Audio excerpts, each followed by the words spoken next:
UPSC ने हाल ही में civil सेवा से संबंधित सीएसई 2 में एक नियम बनाया है, जिसके बारे में हम लोग चर्चा करेंगे आज। 2025 के नया महत्वपूर्ण बदलाव क्या क्या है, बदलाव का उद्देश्य क्या हुआ है इसमें, और आसान बनाना इसको था। बदलाव का उद्देश्य क्या है? तो उद्देश्य है कि प्रक्रिया, जो भी आवेदन की प्रक्रिया है उसे आसान बनाना। ठीक है, पिछले बार जब आवेदन किए होंगे तो देखते होंगे कि बहुत बार बफर कर जाता था उसका सिस्टम। ठीक है, ऐसा क्यों कर जाता था? तो क्योंकि उनका कहना था कि हम बार बार ये नहीं, जैसे रोबोट वगैरह नहीं भर दे फॉर्म। क्या है कि पहले रोबोट वगैरह से भी काम एआई टूल से ले लिया जाता है, इसीलिए बफर हो रहा था। पारदर्शिता को बढ़ावा देना, धोखाधड़ी को रोकना, यहाँ यूपीएससी के कुछ नियम दिया गया है, जिसके बारे में हम लोग चर्चा करने वाले हैं। चलिए, नियम क्या है जो समझते हैं। आवेदन प्रक्रिया में बदलाव हुआ है। दस्तावेज जमा करने का समय जो है, अब उम्मीदवार को सिविल सेवा परीक्षा के आरंभिक आवेदन के समय ही अपने शैक्षणिक, जाति, विकलांग प्रमाण पत्र यदि लागू होता है तो जैसे सभी आवश्यक दस्तावेज ऑनलाइन जमा करने होंगे। पहले ये दस्तावेज केवल मुख्य परीक्षा के लिए चुने गए उम्मीदवार को अपलोड करने होते थे, लेकिन अब जो है प्रीलिम्स में भी इसको लागू कर दिया। ठीक है, प्रीलिम्स को बताया जाता था आयरन गेट है ये। ठीक है, अच्छा आप बताइएगा कि यूपीएससी को फ्रेम ऑफ आयरन किसने बोला था, कौन बोला था ये? ठीक है, सेवा वरीयता की चुनाव जो है उम्मीदवार को अब मुख्य परीक्षा के बाद की बजाय प्रारंभिक परीक्षा के आवेदन के समय ही अपने सेवा वरीयता की बताना पड़ेगा। सेवा वरीयता मतलब है ना कि पहले क्या आईएएस बनना चाहते हैं, आईपीएस बनना चाहते हैं, आईएफएस बनना चाहते हैं, क्या बनना चाहते हैं, पहले जो चुनना पड़ेगा।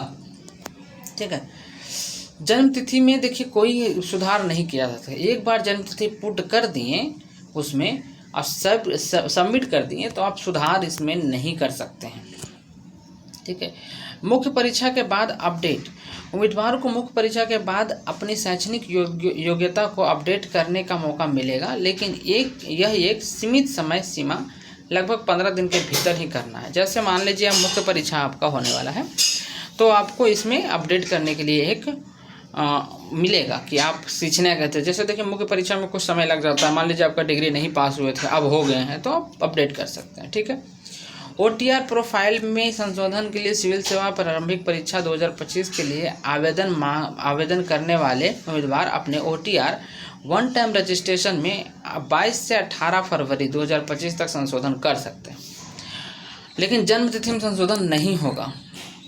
परीक्षा और परीक्षा से संबंधित बदलाव देखिए। अस्थायी उत्तर कुंजी दिया जाएगा। अब सिविल सेवा के आरंभिक परीक्षा के तुरंत बाद एक प्रोविजनल आंसर की जाएगी। उम्मीदवार इस पर अपनी आपत्ति दर्ज कर सकेंगे। ये बहुत अच्छा काम किया गया है, आपत्ति दर्ज करेंगे। विश्लेषण प्रश्न पर जोर होगा। परीक्षा पैटर्न के विश्लेषणात्मक और समकालीन विषयों से संबंधित प्रश्नों का अधिक ध्यान दिया जाएगा।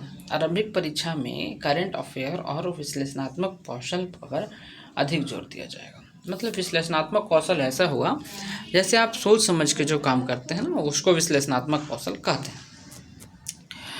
अंतर विषयक प्रश्न होगा। मुख्य परीक्षा में ऐसे प्रश्न पूछे जा सकते हैं जिसके लिए कई विषयों की समझ की आवश्यकता होती है। ठीक है, जैसे पूछ देगा भारतीय अर्थव्यवस्था राजनीतिक रूप से भारत पर किसी विशेष क्षेत्र में कैसे प्रभावी है। मतलब आप देखिए इकोनॉमिक पूछा, पॉलिटिक पूछा और ज्योग्राफी भी पूछ दी इसमें, ऐसे वाला क्वेश्चन। ठीक है, योग्यता और उम्र सीमा देखिए इसमें क्या है। योग्यता और उम्र सीमा जो है ना, स्नातक पास के अंतिम वर्ष के छात्र के आवेदन कर सकते हैं, लेकिन उन्हें मुख्य परीक्षा से पहले उत्तीर्ण होना होगा। नहीं हो रहा है तो फिर वो कोई फ़ायदा नहीं है उत्तीर्ण होने के बाद भी।